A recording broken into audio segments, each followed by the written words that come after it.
¿Tú eres de Sevilla? Sí, sí, nací en Sevilla. ¿En qué parte? En el barrio de Leópolis. En el barrio de Leópolis. ¿Y eres bético o no? Soy un poco bético por indicación de mi padre. Mi padre era muy bético. Yo tengo 4 hermanos y era tan bético que decía que si no éramos del Betis que nos echaba de casa. Entonces, por eso soy bético en una gran medida. Pero no soy muy aficionado al fútbol, pero me alegro de los éxitos del Betis, por supuesto. ¿Y estudiaste también allí en esa zona? Sí, yo nací en la calle Padre García Tejero, 13, justo enfrente del Colegio Claret. Entonces no conozco otro colegio que el Colegio Claret. Todos mis hermanos estudiaron en el colegio y de ahí a la universidad. Y después eliges Derecho. Efectivamente, sí.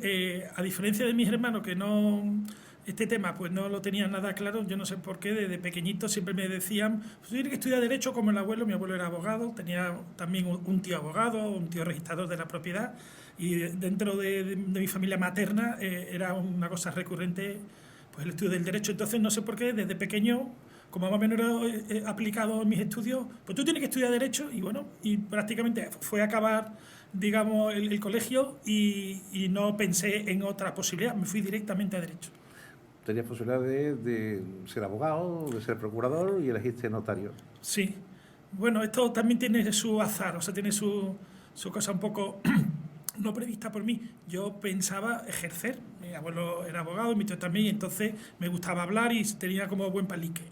Lo cierto es que estudié mis años y el último año empecé como pasante de un abogado porque mi idea era terminar y ya enrollarme un poco en este tema, ¿no?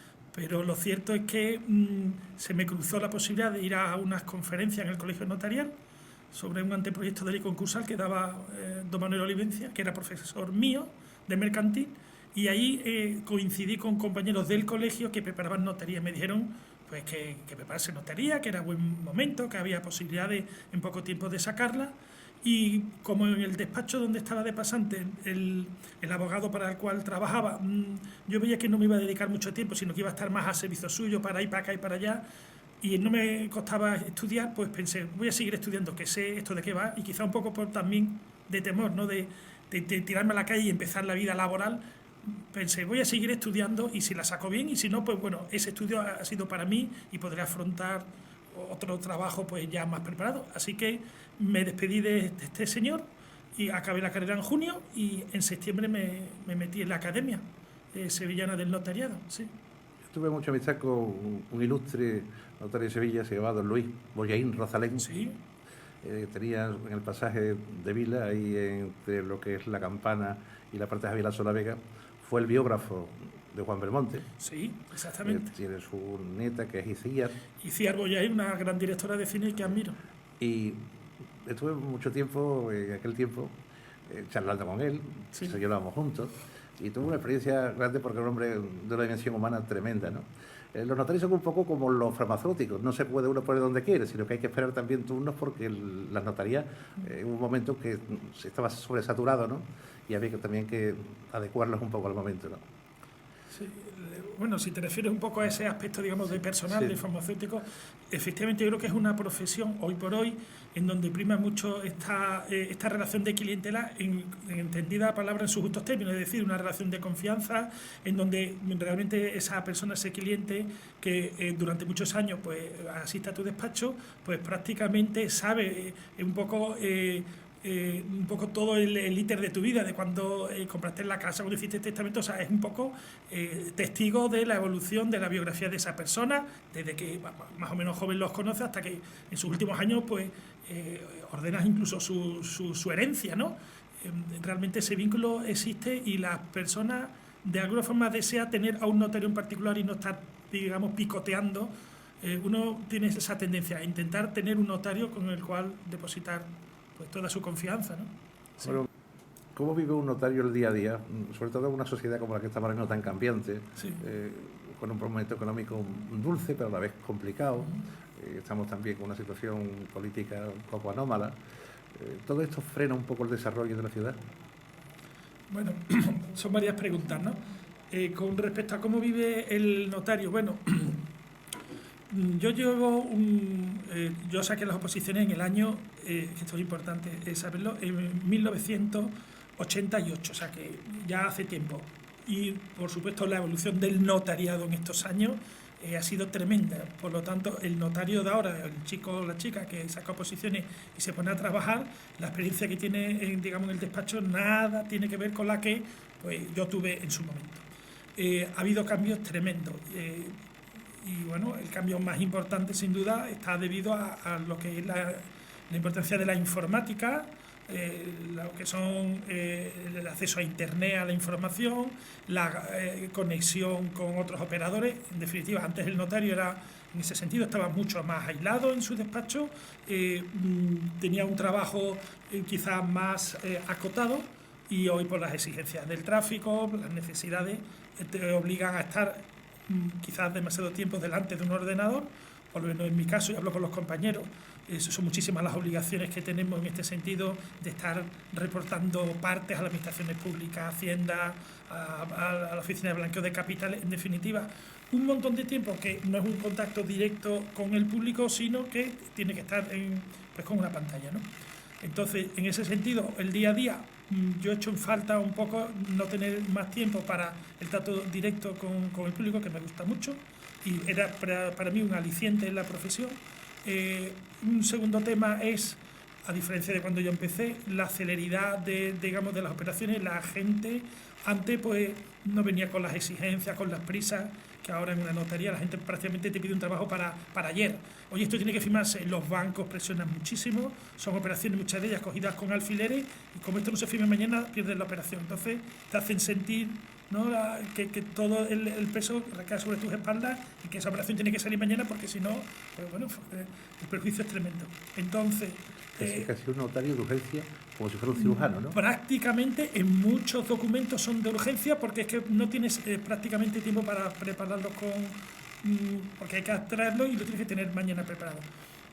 También es verdad que, a diferencia de lo que ocurría antes, donde el notario, digamos, hacía la escritura de la primera letra a la última y se hacía manualmente, hoy, con la informática, hay que reconocerlo, hay numerosas plantillas, hay documentos ya muy estandarizados, donde realmente lo que ocurre es que efectivamente tienes el documento y prácticamente lo que te dedica de alguna forma es a completar pues, ciertos espacios, ¿no? En ese sentido, el documento, a diferencia de lo de antes, que el documento notarial tenía como la impronta del notario, era muy distinta la escritura de un notario A del notario B. Ahora todo esto se ha homogeneizado en los documentos, son la vida misma, ¿no? Se están estandarizando y realmente el sello personal de la notaría en una gran medida se pierde. Pero también hay un aspecto importante para mí, y es que eso se ve mucho, por ejemplo, con los empleados, con los oficiales de notaría. Anteriormente, el documento, como se tenía que hacer desde el principio, los oficiales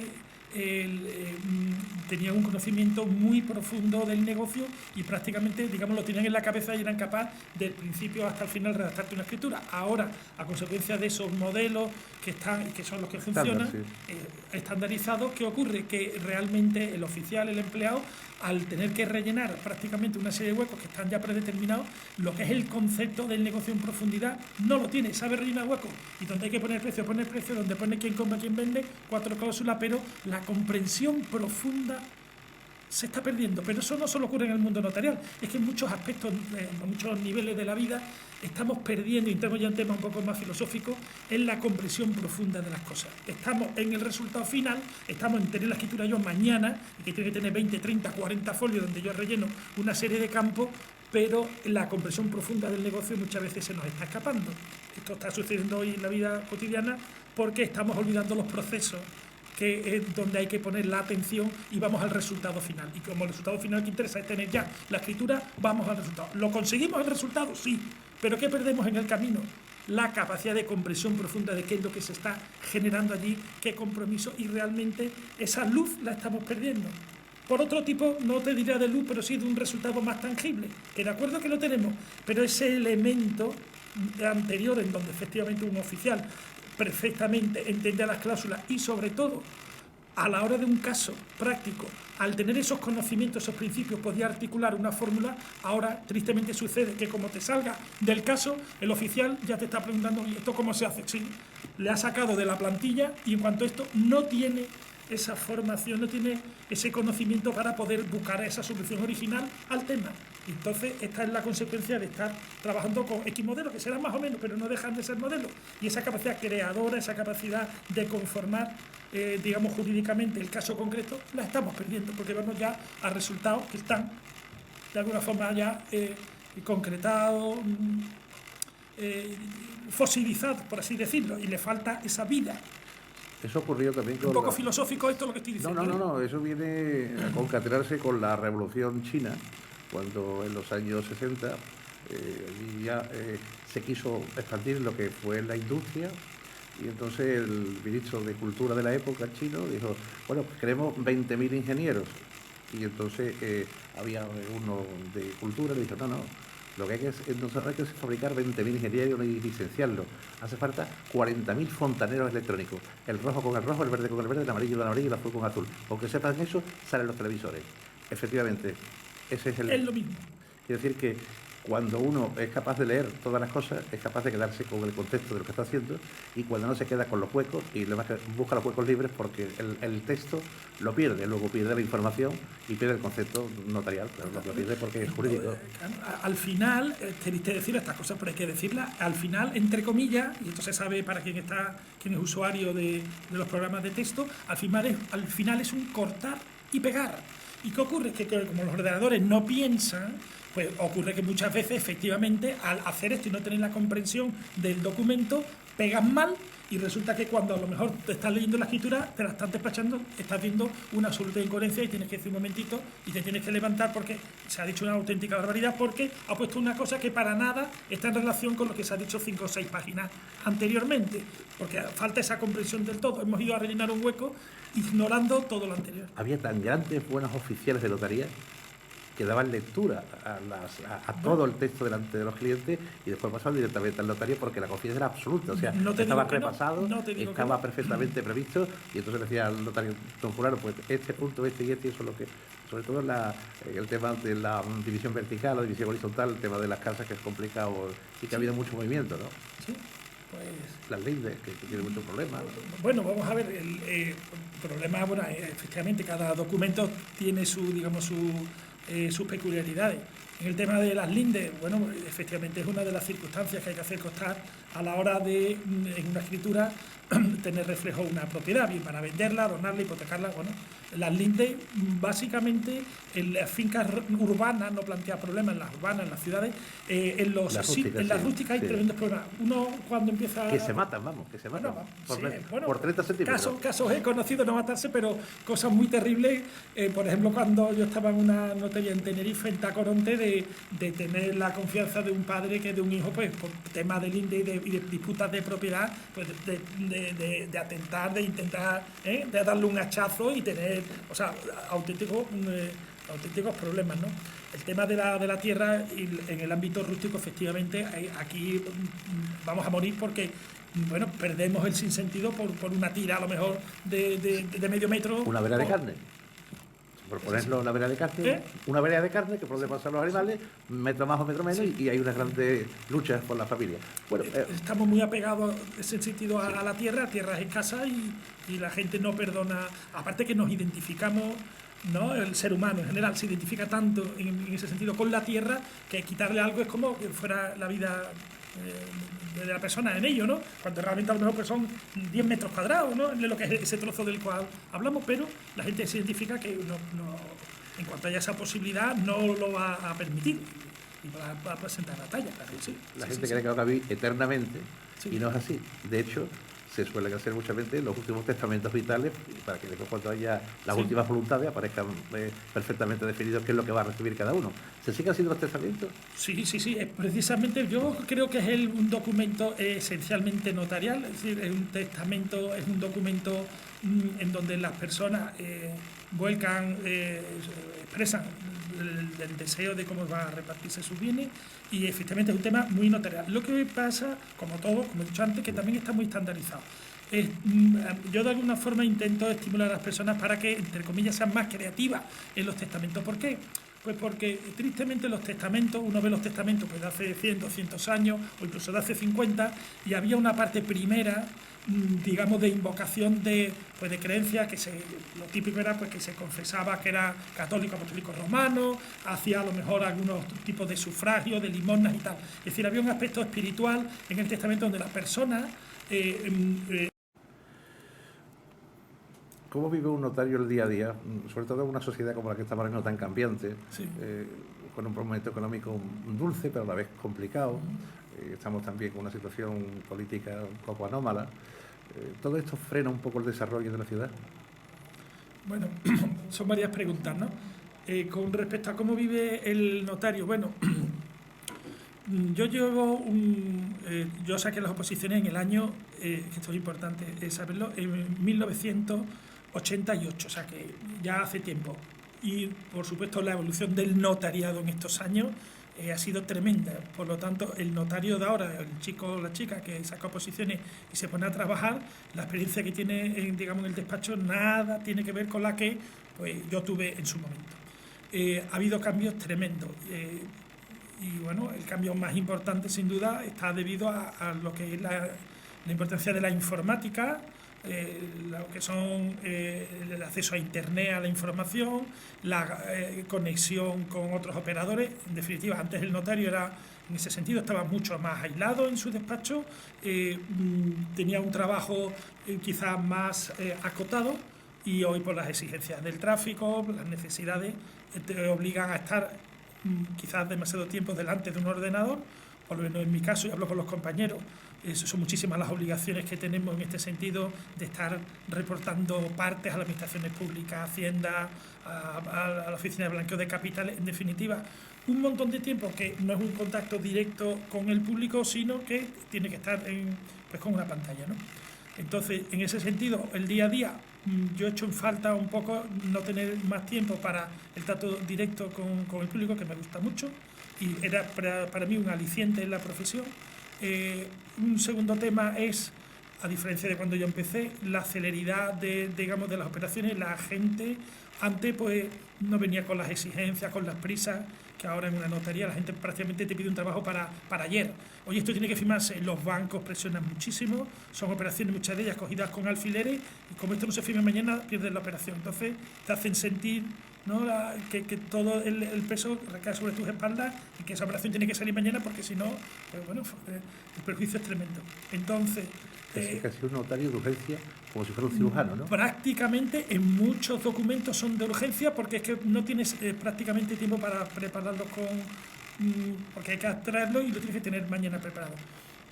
También es verdad que, a diferencia de lo que ocurría antes, donde el notario, digamos, hacía la escritura de la primera letra a la última y se hacía manualmente, hoy, con la informática, esto hay que reconocerlo, hay numerosas plantillas, hay documentos ya muy estandarizados donde realmente lo que ocurre es que efectivamente tienes el documento y prácticamente lo que te dedica de alguna forma es a completar pues, ciertos espacios, ¿no? En ese sentido, el documento, a diferencia de lo de antes, que el documento notarial tenía como la impronta del notario, era muy distinta la escritura de un notario A del notario B. Ahora todo esto se ha homogeneizado en los documentos, que son la vida misma, ¿no? Se están estandarizando y realmente el sello personal de la notaría en una gran medida se pierde.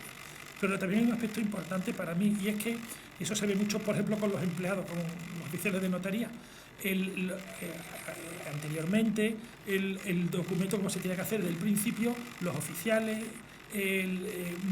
tenían un conocimiento muy profundo del negocio y prácticamente, digamos, lo tenían en la cabeza y eran capaces del principio hasta el final redactarte una escritura. Ahora, a consecuencia de esos modelos que están y que son los que funcionan, estandarizados, ¿qué ocurre? Que realmente el oficial, el empleado, al tener que rellenar prácticamente una serie de huecos que están ya predeterminados, lo que es el concepto del negocio en profundidad no lo tiene, sabe rellenar huecos, y donde hay que poner precio, donde pone quién compra, quién vende, 4 cláusulas, pero la comprensión profunda se está perdiendo. Pero eso no solo ocurre en el mundo notarial, es que en muchos aspectos, en muchos niveles de la vida, estamos perdiendo, y entramos ya en temas un poco más filosóficos, en la comprensión profunda de las cosas. Estamos en el resultado final, estamos en tener la escritura yo mañana, y que tiene que tener 20, 30, 40 folios donde yo relleno una serie de campos, pero la comprensión profunda del negocio muchas veces se nos está escapando. Esto está sucediendo hoy en la vida cotidiana porque estamos olvidando los procesos que es donde hay que poner la atención y vamos al resultado final. Y como el resultado final que interesa es tener ya la escritura, vamos al resultado. ¿Lo conseguimos el resultado? Sí. ¿Pero qué perdemos en el camino? La capacidad de comprensión profunda de qué es lo que se está generando allí, qué compromiso, y realmente esa luz la estamos perdiendo. Por otro tipo, no te diría de luz, pero sí de un resultado más tangible, que de acuerdo que lo tenemos, pero ese elemento anterior en donde efectivamente un oficial perfectamente entiende las cláusulas y sobre todo a la hora de un caso práctico, al tener esos conocimientos, esos principios, podía articular una fórmula. Ahora tristemente sucede que como te salga del caso, el oficial ya te está preguntando, ¿y esto cómo se hace? Sí, le ha sacado de la plantilla y en cuanto a esto no tiene esa formación, no tiene ese conocimiento para poder buscar esa solución original al tema. Entonces, esta es la consecuencia de estar trabajando con X modelos, que serán más o menos, pero no dejan de ser modelos. Y esa capacidad creadora, esa capacidad de conformar, digamos, jurídicamente el caso concreto, la estamos perdiendo, porque vamos ya a resultados que están, de alguna forma, ya concretados, fosilizados, por así decirlo, y le falta esa vida. Eso ocurrió también con... Un poco filosófico esto lo que estoy diciendo. No, eso viene a concatenarse con la Revolución China, cuando en los años 60 ya se quiso expandir lo que fue la industria, y entonces el ministro de Cultura de la época chino dijo, bueno, pues queremos 20.000 ingenieros, y entonces había uno de Cultura y le dijo, no, lo que hay que es fabricar 20.000 ingenieros y licenciarlos. Hace falta 40.000 fontaneros electrónicos. El rojo con el rojo, el verde con el verde, el amarillo con el amarillo y el azul con el azul. Aunque sepan eso, salen los televisores. Efectivamente, ese es el... Es lo mismo. Quiere decir que cuando uno es capaz de leer todas las cosas, es capaz de quedarse con el contexto de lo que está haciendo, y cuando no se queda con los huecos, y le busca los huecos libres, porque el texto lo pierde, luego pierde la información y pierde el concepto notarial, pero lo pierde porque es jurídico. Al final, te viste decir estas cosas, pero hay que decirlas, al final, entre comillas, y esto se sabe para quien es usuario de los programas de texto, al final es un cortar y pegar. ¿Y qué ocurre? Que como los ordenadores no piensan, pues ocurre que muchas veces, efectivamente, al hacer esto y no tener la comprensión del documento, pegas mal, y resulta que cuando a lo mejor te estás leyendo la escritura, te la están despachando, estás viendo una absoluta incoherencia y tienes que decir un momentito y te tienes que levantar porque se ha dicho una auténtica barbaridad, porque ha puesto una cosa que para nada está en relación con lo que se ha dicho 5 o 6 páginas anteriormente, porque falta esa comprensión del todo. Hemos ido a rellenar un hueco ignorando todo lo anterior. Había tan grandes buenos oficiales de notaría que daban lectura a todo el texto delante de los clientes y después pasaban directamente al notario porque la confianza era absoluta, o sea, estaba repasado, estaba perfectamente previsto, y entonces decía al notario, don fulano, pues este punto, este y este, eso es lo que, sobre todo el tema de la división vertical, la división horizontal, el tema de las casas, que es complicado y que ha habido mucho movimiento, ¿no? Sí. Pues, las lindes, que tienen muchos problemas, ¿no? Bueno, vamos a ver, el problema, bueno, efectivamente cada documento tiene sus peculiaridades.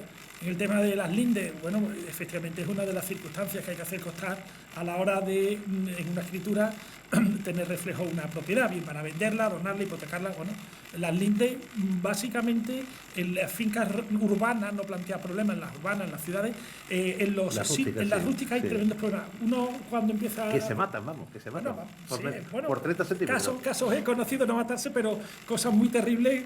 Por ejemplo, cuando yo estaba en una notaría en Tenerife, en Tacoronte, de tener la confianza de un padre que de un hijo, pues por temas de linde y de disputas de propiedad, pues de atentar, de intentar de darle un hachazo y tener, o sea, auténticos problemas, ¿no? El tema de la tierra en el ámbito rústico, efectivamente, aquí vamos a morir porque, bueno, perdemos el sinsentido por una tira a lo mejor de medio metro. Una vera de carne. Por ponerlo una vera de carne, una vera de carne que puede pasar los animales, metro más o metro menos, y hay unas grandes luchas por la familia.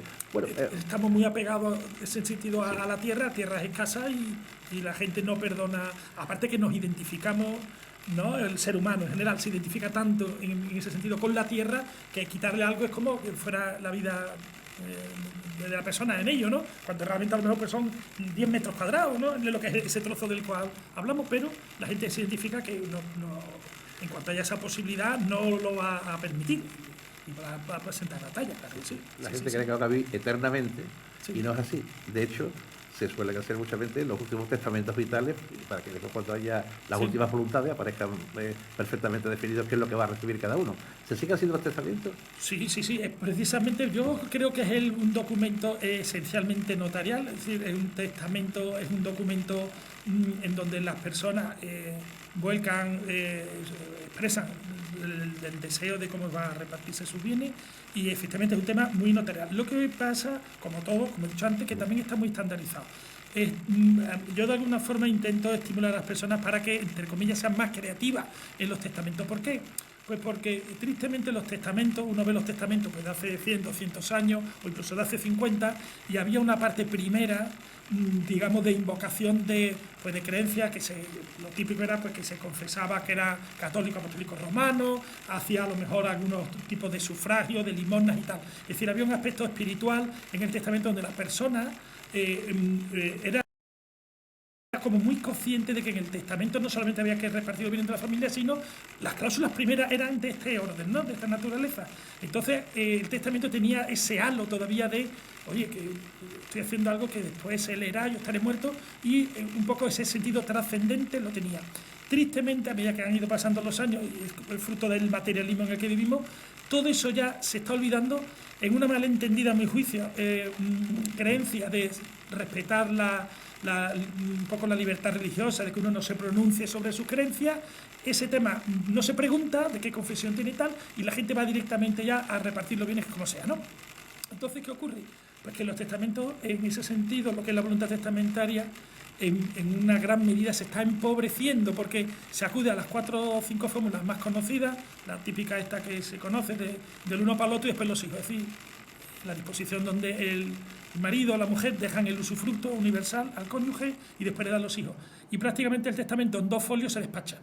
Ahora estamos asistiendo, y se ve en los medios de comunicación, a una campaña creo que interesante, en donde hay muchas ONG, asociaciones que están pidiendo que, bueno, el legado solidario. Oiga, aproveche usted en el testamento, haga un legado solidario, por favor, de Manos Unidas, Cáritas, Cruz Roja.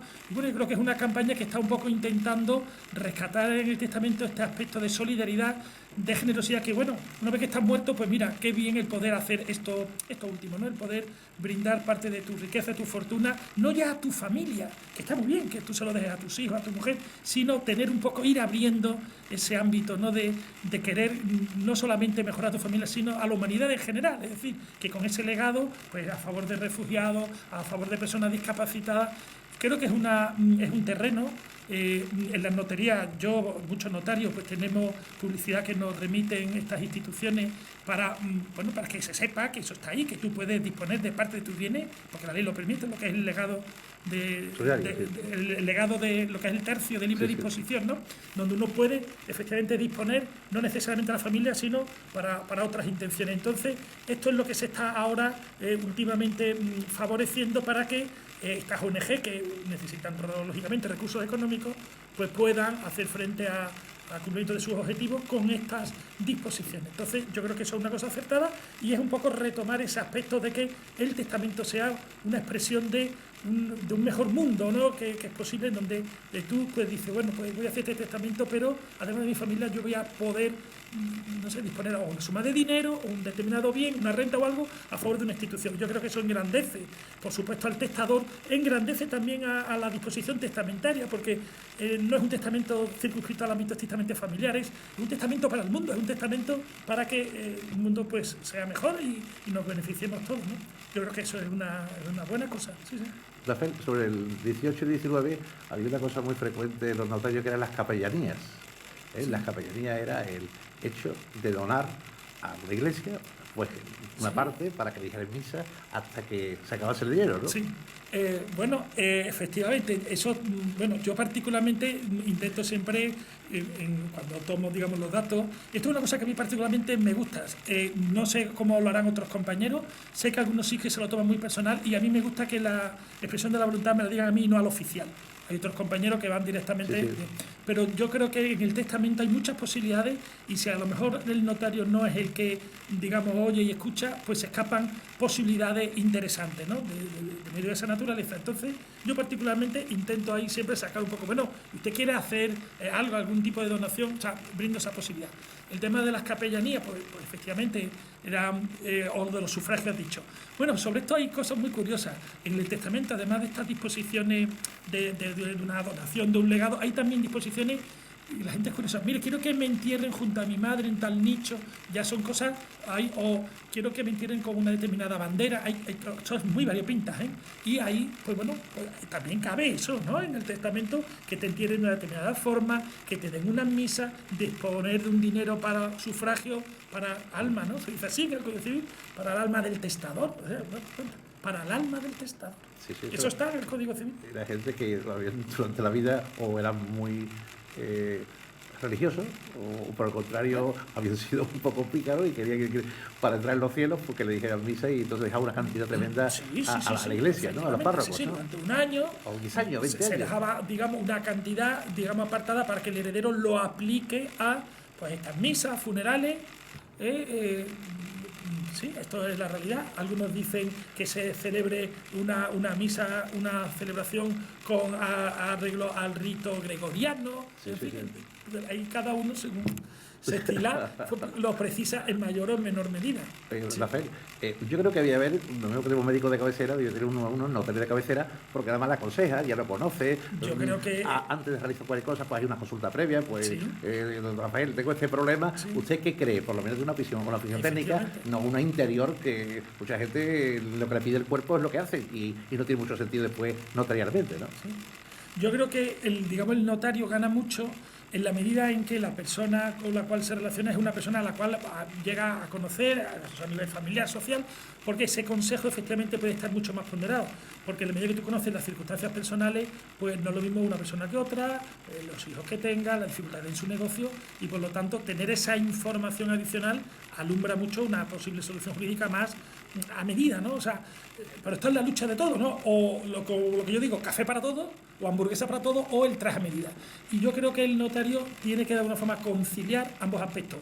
El tráfico en masa, que exige un montón de escritura en poco tiempo, pero al mismo tiempo no olvidar este aspecto artesanal, este aspecto de trabajo a medida, diseño a medida del caso particular. ¿Por qué? Porque a la larga es lo que realmente va a dar la calidad de su trabajo.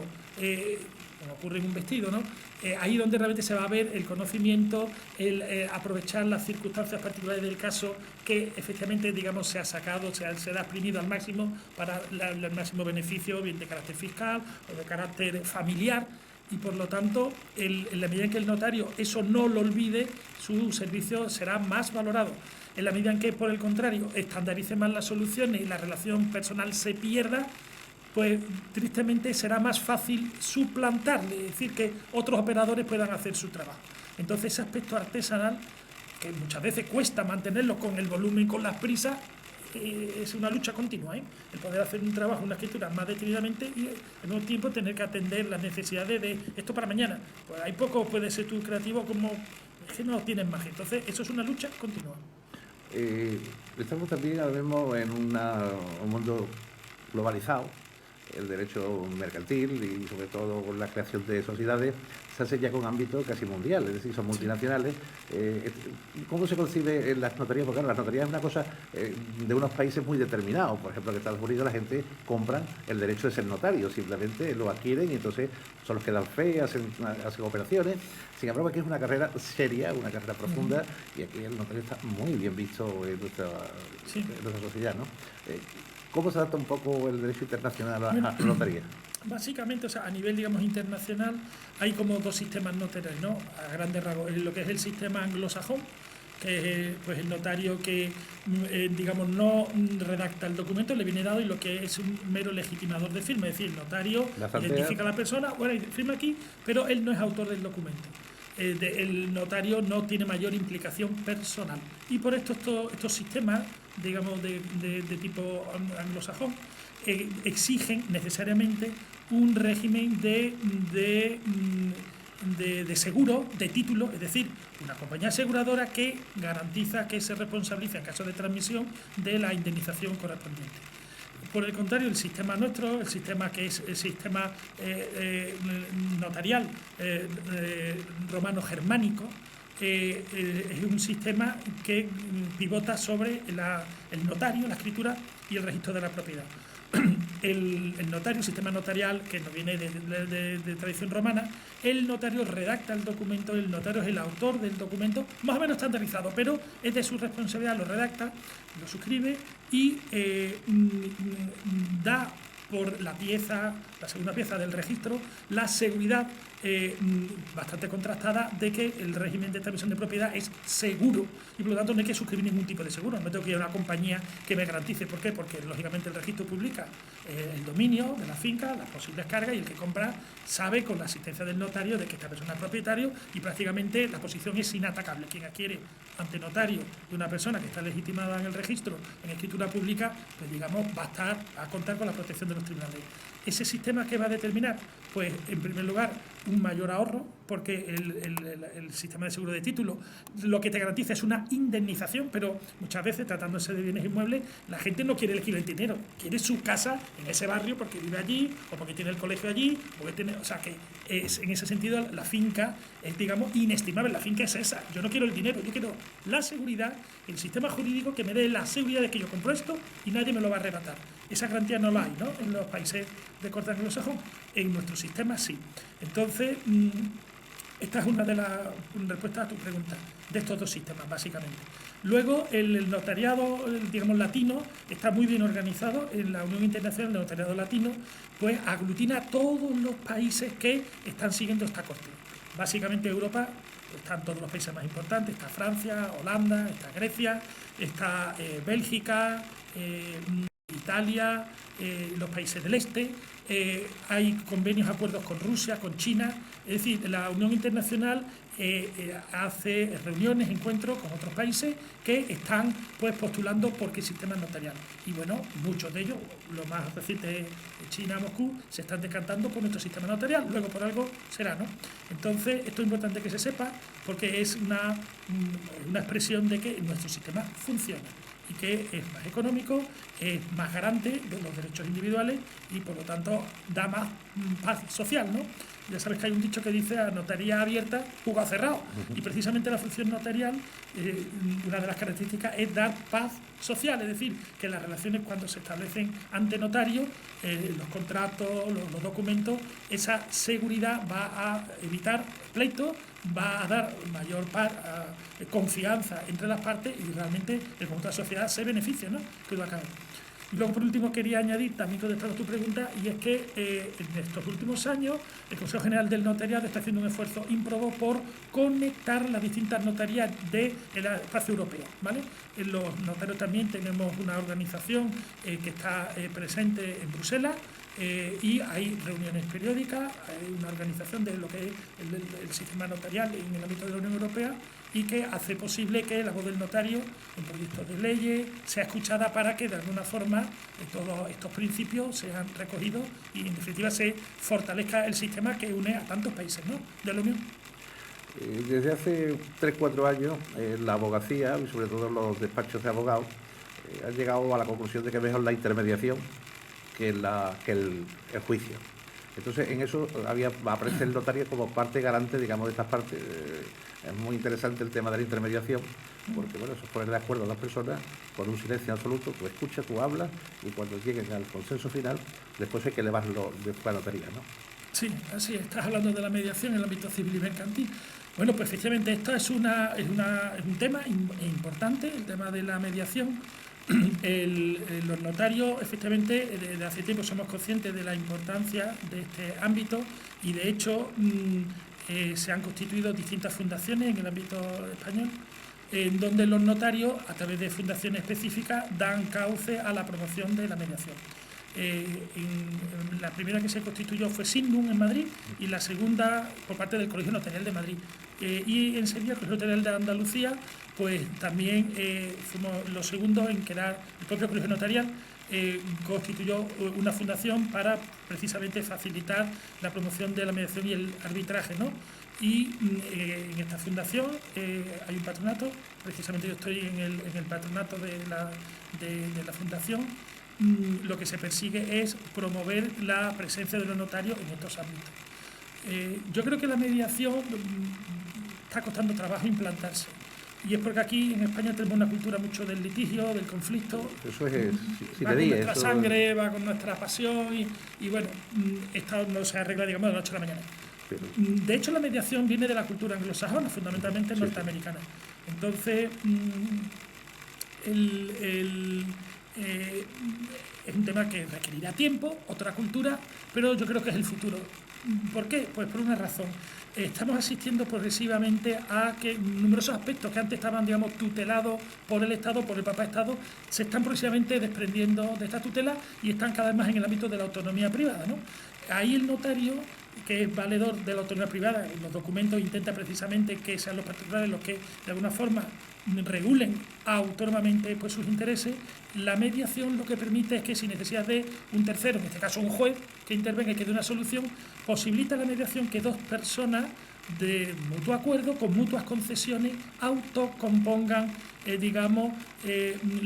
esa posible solución.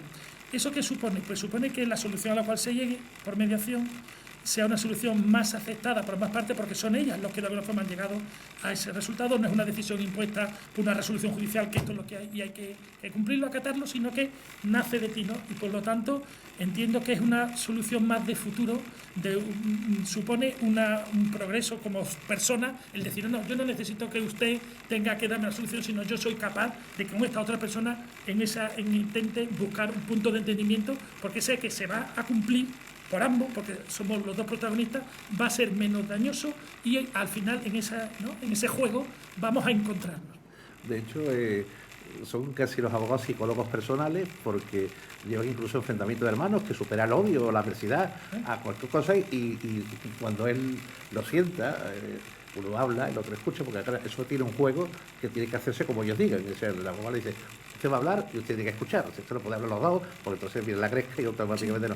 Hay gente que después al final salen dando su abrazo a los hermanos, viendo que es absurdo, que es lo que están haciendo no tiene mucho sentido y que bueno, que estaban rompiendo una familia por problemas mentales, ¿no? Sí, bueno, pues efectivamente esto es así, porque vamos a ver mucho, eso se ve con el tiempo, yo lo veo con cierta frecuencia en temas hereditarios, donde a veces pues incluso tienes que asistir a las personas en momentos distintos, en días distintos, porque no pueden verse los hermanos, cosa triste, ¿no?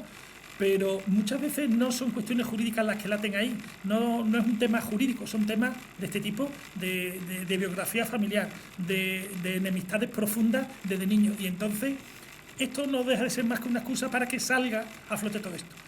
A mí todo esto de la mediación me ha servido un poco para, de alguna forma, ver lo importante que es también para el notario, en esta visión de futuro, ¿no?, del notario, la necesidad de que el notario tenga conocimiento de estas herramientas. Es decir, de alguna forma el notario debe también ejercer un poco como psicólogo. Un buen mediador tiene que tener un buen conocimiento de lo que es la psicología humana, ¿no?, para poder un poco dirigir ese proceso para que esas dos personas se encuentren. Y claro, tener esos conocimientos les va a facilitar, si uno los tiene, el poder llegar a una mediación más ajustada, ¿no? Entonces, efectivamente, este es un ámbito que va a exigir, si el notario quiere entrar, en que sea una cosa más interdisciplinar, que eso es una cosa también que estamos asistiendo en todas las profesiones. Antes uno era notario, o uno era médico, y hoy en día ya esto es otra historia, ¿no? Es una cosa más transversal, donde los conocimientos en otras áreas son también importantes, porque todo cuenta. Al final, el problema no es solo jurídico, hay una componente humana, porque estamos hablando de problemas entre seres humanos, y el ser humano pues tiene esas facetas y hay que saberlas atender, ¿no? Entonces, ese aspecto del conocimiento, por ejemplo, de psicología, conocimiento de lo que es un poco también de cómo funcionan las relaciones humanas, las estructuras de una sociedad. En temas societarios también ocurre que muchas veces estos enfrentamientos son puramente personales. No hay temas jurídicos ahí de si es más dinero, no, sino son enquistamientos, un mal funcionamiento de lo que es el ser orgánico de una sociedad, de comprensión profunda de lo que es un trabajo en común. Eso es una tarea. La tarea que tenemos hoy como seres humanos es hacer posible el trabajo en común. Si pasamos ya al derecho de la empresa, sí. Antes has hablado del derecho concursal, las empresas nacen, están hechas para permanecer, pero muchas veces mueren pues por motivos muy diferentes, ¿no? También es un hecho importante cuando llegan las suspensiones de pago, también los notarios también intervienen en dar fe, sobre todo de los patrimonios, que sea correcto después de los análisis. ¿En qué parte entran los notarios cuando hay un derecho concursal en las empresas? Pues bueno, vamos a ver. Ahora vamos a ver, el tema de lo que es el concurso, a diferencia de lo que ocurría históricamente, que había, digamos, la quita y espera, que era para el deudor civil, y quita y espera, y después para el empresario, que estaba la suspensión de pago del concurso, esos ámbitos se han desdibujado porque ahora efectivamente también la persona física puede entrar en esta situación de concurso. Yo caracterizaría de que ahora hay una diversidad de instituciones que intentan precisamente evitar esta situación extrema, ¿no?, del concurso que supone la liquidación del patrimonio. Hay situaciones previas en donde el acuerdo, por ejemplo, extrajudicial de pago, en donde el notario efectivamente levanta acta para estas personas que están en esta situación temporal, ¿no?, de cierta insolvencia, y que intenta evitar llegar a las últimas consecuencias de liquidación del patrimonio, para facilitar que haya un acuerdo con acreedores para poder resolver estas situaciones que son a lo mejor meramente puntuales, ¿no?, y no llegar a la solución tan drástica. El notario efectivamente tiene intervención ahí, en estas actas de acuerdos extrajudiciales, acuerdos de refinanciación. Es decir, hoy la intervención notarial está no necesariamente en el concurso cuando hay que llevar a cabo tristemente la liquidación del patrimonio, otorgando la escritura, porque se ha determinado en pública subasta la venta. Bueno, hay que hacerla, pues sí. Te llega la empresa que a lo mejor ha sido la que ha gestionado el tema del concurso, y efectivamente tienes que otorgar la escritura de adjudicación. Y efectivamente ahí está el notario con el administrador concursal, ¿no? Pero no necesariamente tiene que acabar ahí, digamos, no tiene que ser la única solución. Por lo tanto, el notario en ese sentido es figura reconocida para estas otras soluciones que intentan llegar a soluciones menos comprometidas, y que uno pueda seguir con el negocio y no destruir, ¿no?, esa iniciativa empresarial. Cuando cierra la notaría, ya hemos terminado la parte del trabajo, hemos terminado la parte de la que vivimos, porque tenemos que hacer algo. Entra la parte ya personal, ¿no?, se cierra, y entonces está la visión del notario que se desviste, o por el juez que se quita la toga, sí, y entonces pasa a lo que es el verdadero hobby, ¿no? Sí. Yo tengo amigos míos que hacen cosas increíbles con carreras impresionantes, sí. Y una de tus debilidades es el teatro, ¿no? Sí, me gusta. Yo, mientras estudiaba Derecho,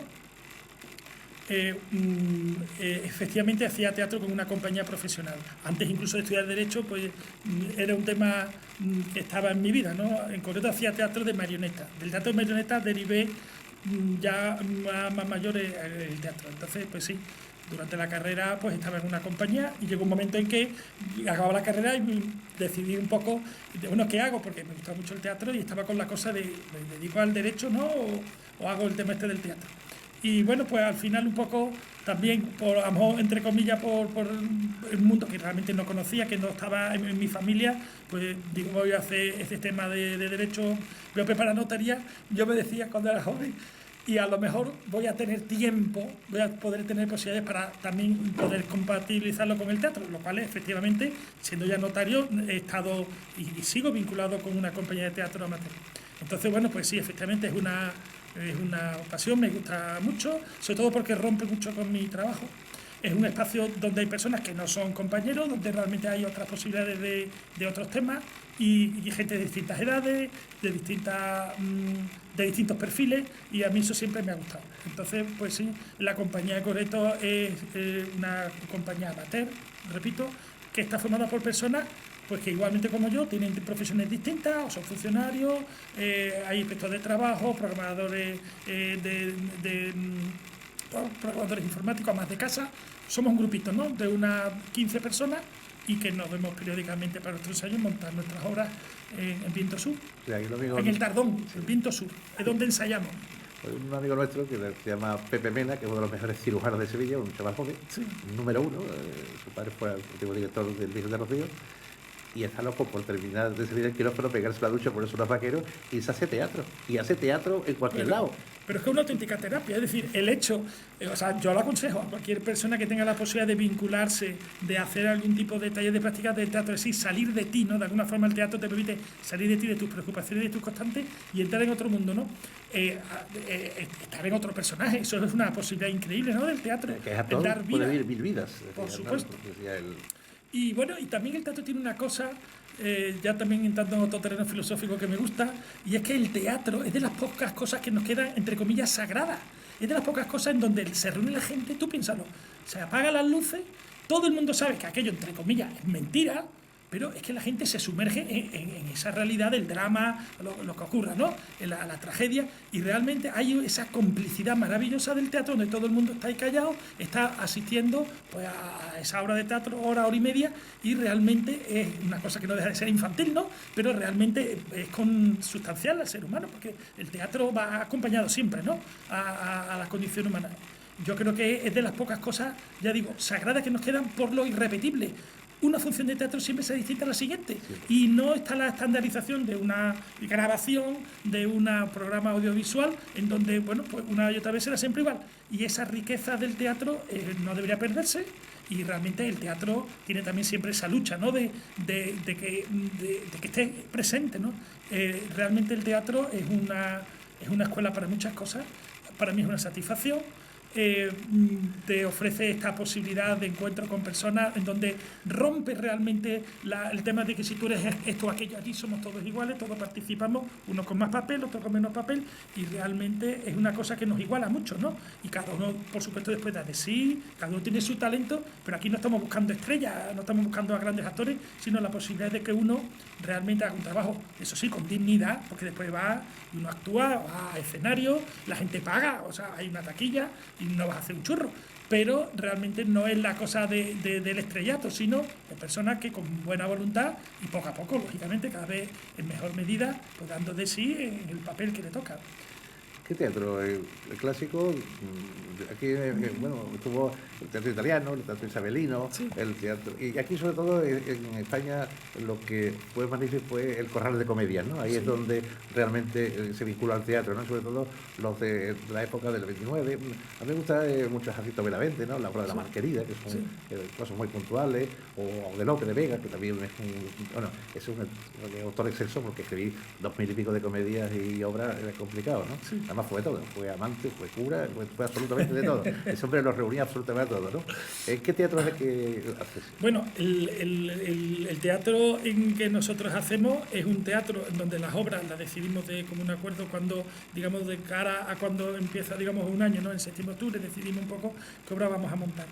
El grupo de teatro en donde yo estoy, prácticamente cuando yo vine de Madrid, que yo vivía antes en Madrid, llevo ahora ya 6 años en Sevilla, pues al poco tiempo pues empecé a participar de la compañía esta de la cual he hablado, que se llama De Sur a Sur.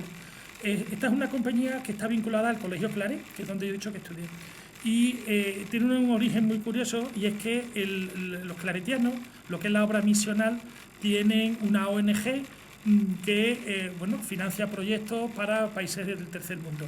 Entonces, hace unos años se creó por una serie de claretianos, de antiguos claretianos, este grupo de teatro de Sur a Sur, donde estaba un hermano mío, Julio Díaz Escudero, y él junto con 2 o 3 personas más que crearon este grupo de teatro para ofrecer teatro y recaudar con la taquilla dinero para entregarlo a esta ONG claretiana. Entonces, ese es el origen. El teatro que se perseguía era un teatro que tuviera un aspecto un poco social, un aspecto, no sé si decir de denuncia, pero sí un teatro comprometido. Es decir, no se trataba de buscar vodevil, sino que el teatro también fuera no solamente una vía de obtención de recursos, sino también de compromiso, ¿vale?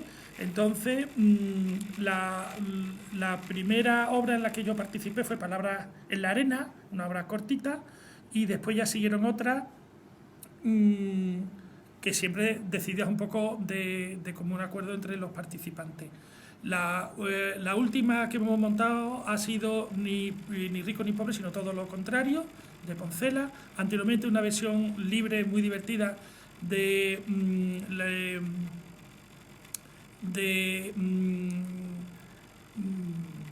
Bueno, ya nos acordaremos del autor. ¿De qué se trataba?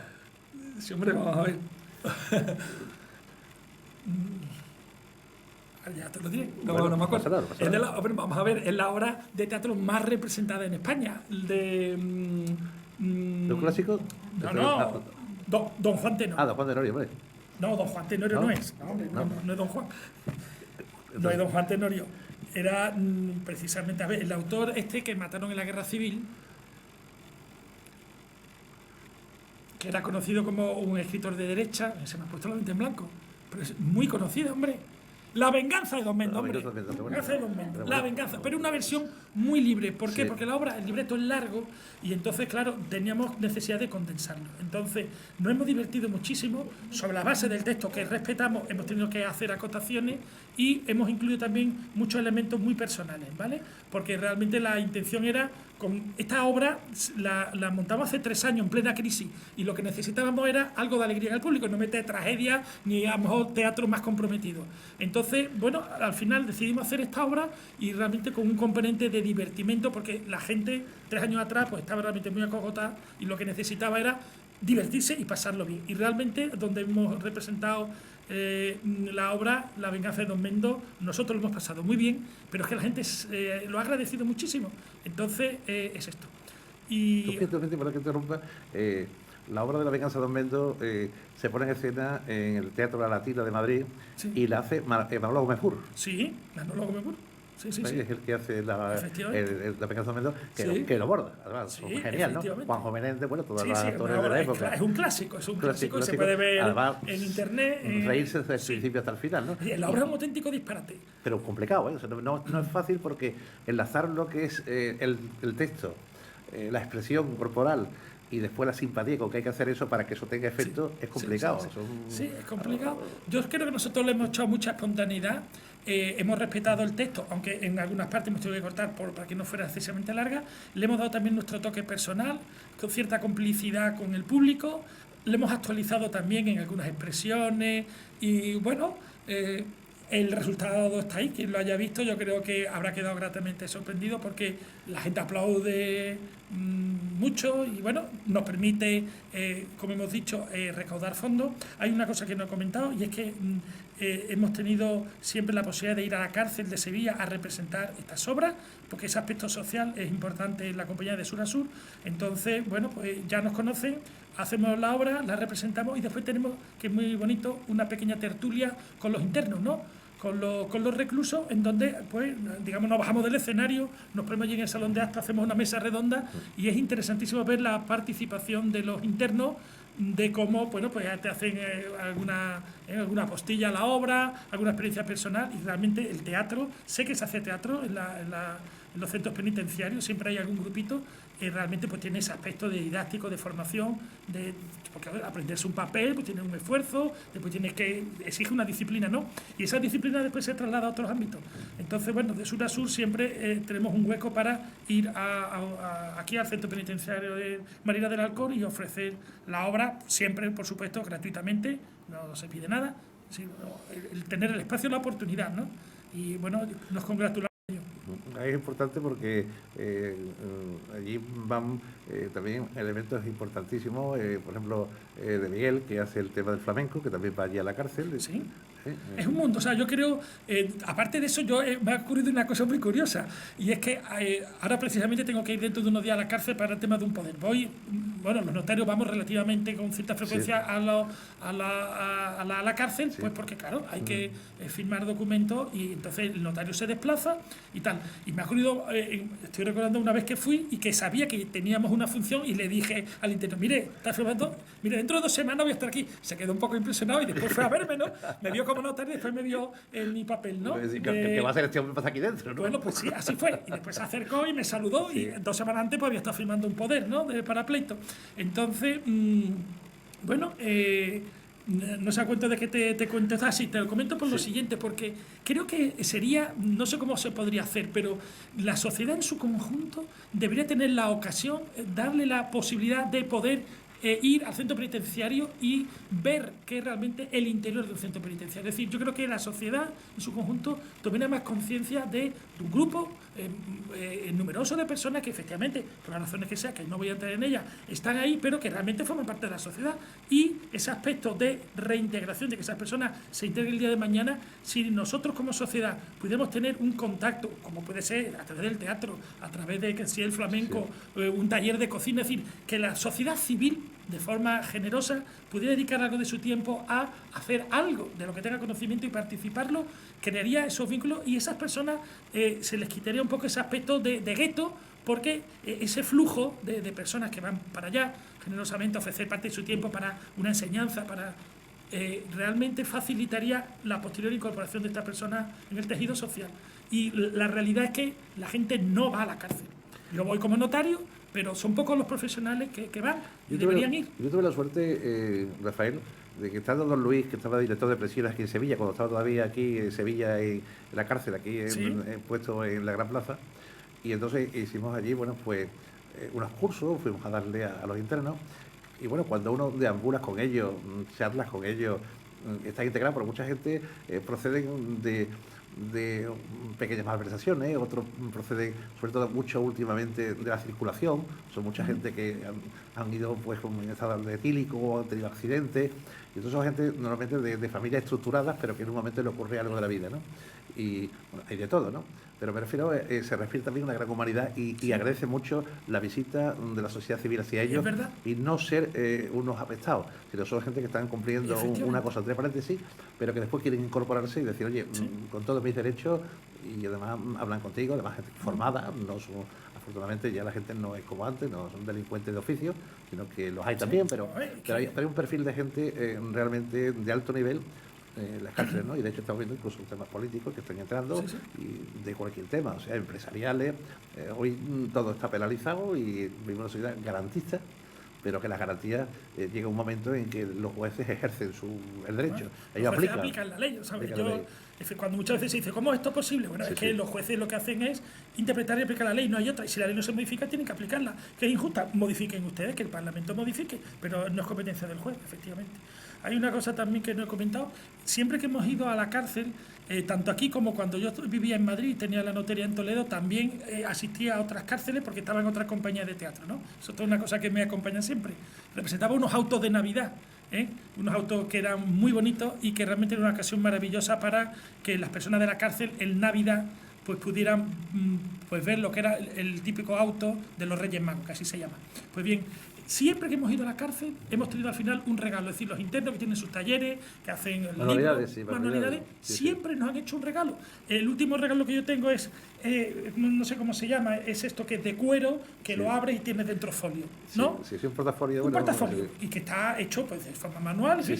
Bueno, grabado, pues, grabado. Bueno, yo tengo, si tú vas a mi despacho y me ves ahí donde yo me siento, tengo el portfolio, pone CP1, que es el Centro Penitenciario de Sevilla, y la gente no lo sabe, pero están en las iniciales, y eso es lo que yo tengo, digamos, sobre mi mesa de madera grande, pero como folio metido dentro. Es un poco más humano también, está tocando la realidad, ¿no? Está ahí, ¿no? Lo que quiero decir es que efectivamente es esto. Ellos agradecen mucho que personas, sin pedir nada a cambio, van a darle el deleite de una pequeña obra de teatro, a divertirse, y realmente siempre han tenido un comportamiento muy correcto, nunca hemos tenido problemas. Estamos allí con los internos, no es que estén, o sea, que es que tú estás ahí delante de ellos, nunca hemos tenido problemas. Ha habido, después te saludan, te dan la mano, o sea, realmente mucho agradecimiento, decir, oye, que importamos algo, ¿no? Entonces, yo aprovecho ahora esta posibilidad que tú me das para decir que sería bueno que cada uno en su profesión pudiera tener esa posibilidad de cobertura para poder ofrecer algo. Creo que sería, con el tiempo, algo muy agradecido por estas personas y que facilitaría en gran medida el no tener esta desconexión, ¿no? con la vida normal, la vida corriente, porque claro, ellos están ahí aislados. Si esto se frecuentara, pues ellos estarían más incorporados a la vida real, a lo que les espera cuando salgan de allí. Sí. Bueno, pues hemos llegado a 50 minutos de conversación, parece que se ha ido en un momento. Todos los telespectadores van a poder identificar, y el que no lo va a hacer a través del rótulo que va a aparecer en la pantalla. Hemos estado hablando con don Rafael Díaz Escudero, ilustre notario del Colegio de Sevilla, y un hombre, su trabajo en la notaría, pero de profesión la humanidad, y a mí lo demuestra con esta forma de acercarse desde la vida civil, vistiéndose de su toque, de su trabajo, de su carrera, y haciéndose un hombre de andar por la calle. Querido Rafael, muchísimas gracias por tu tiempo y seguiremos hablando. Gracias por la oportunidad que me brinda y encantado de cuando me quiera llamar para cualquier otro asunto, pues aquí estaré. Gracias de verdad.